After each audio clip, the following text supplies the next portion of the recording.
talked to a bunch of our members. Like I said, y'all drive this club. Y'all's decisions help each other make good decisions. I believe if you surround yourself with a wise counsel, you get wise answers, and I don't see a dumb person in this room. You know, y'all are all about waterfowl. And what's best for you is also best for the other person in this room next to you. So people didn't give us water last year, so I said, okay, the new policy was we come up with new farmers, people we don't know that we can't trust. We give them 1/3 down. We give them 1/3 when they perform their teal season water like they're supposed to, and they get the last third when they get the final water in. But we got farmers that's been around for so long, I could give them money 10 years ahead right now, and they would still do what they said they were going to do. They go beyond there. We got Jordan Farms. Everybody can remember, some of us here, we're supposed to have J1, J2, J3, and J4. Well, they're not giving us water in J1 and J2. They're going to put it behind J4 and go from there all the way to the top, but more water than what we're getting in J1 and J2. It's still well far enough apart, but we can't get two blinds there, so we're losing one blind. Either we're going to leave J4 in or put another blind over there at the other side on the other end.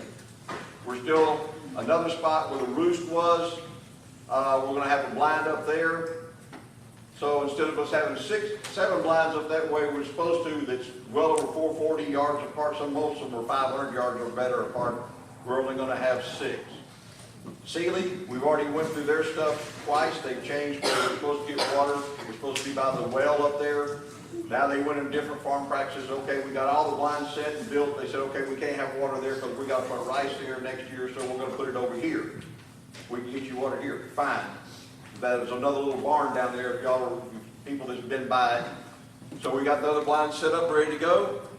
2 days ago, I got a phone call. David, the people that's buying the other farm that we get over there, looks like it's fixing to get sold, so now we need more coming this way south to plant more rice for next year because we're losing on this side because that land's going to be sold. I said, what does that affect us? We got to move your water again. I'm going, really? So these things happen, and it's not the farmer's fault. He wants to work with us. I've worked with him for a long time. He does what he says he's going to do, but when his land gets sold, it's pressure on him. He said, David, I don't know what to do. I said, well, you got to do what is right for you on what you're doing when you're farming, but we've got to still get our water in. Place south of Louise, we're still working on, right? We don't know exactly how much is over there yet. But it'll probably be like 160 to 180 acres. We're waiting to see how far the well is going to push the water so we can get the blinds pinned so we can know where they're going to go so we can get the map, put them on the maps. We have opportunities next year. If the Lord willing and everything going, if we could grow this club, we have enough. We could get over plus 200 more duck blinds than what we have right now in some prime areas that people's fixing to lose and stuff. So it's up to y'all how much we want to get this thing going. I'm one like this. We could lease all of Texas, Louisiana, Arkansas, Oklahoma, and I want New Mexico just because it's there. You know, I'm greedy. I want us to have more opportunities than anybody else in the state.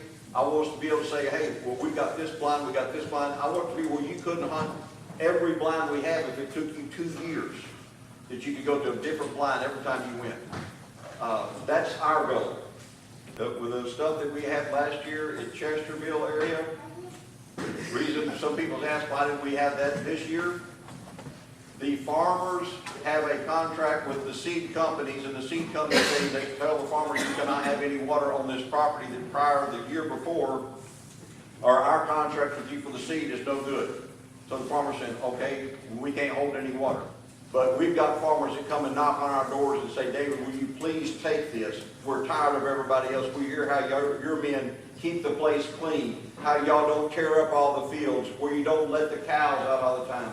We would like you to come lease our land. So why do we have to take what is second best for this club when we can have #1 priority? And that's what I think the direction we need to move.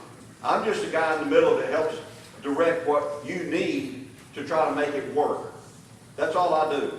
I'm just like, I gotta be the middleman between you and the farmers, and sometimes it's the farmer on the field, sometimes it's a landowner involved, and the next guy's a cattle guy. We gotta please all three of them to make something happen. And usually the farmer's the winner. So it's a juggling game. But I figured I'd let you know, I told everybody before, I'm not gonna lie to you, and I'm not gonna hide secrets. Everything's up and above board in this club.